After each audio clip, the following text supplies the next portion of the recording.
When you spend your whole childhood in a practice room, you have to balance it out. I love being outside having adventures. I've always been a rough and tumble kind of girl, but your face can take a beating over the years. We used to lay out in the sun with baby oil because it gave us a good tan. Yeah, I should have done more to take care of my skin, but oh heck, I was busy having fun. I feel like EMFACE gave me a second chance.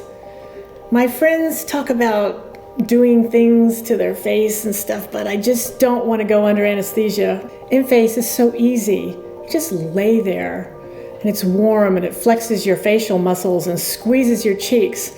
I kind of wonder if that's how my granddaughter feels when I pinch her silly little adorable face. It doesn't hurt. I didn't bruise. I just look brighter.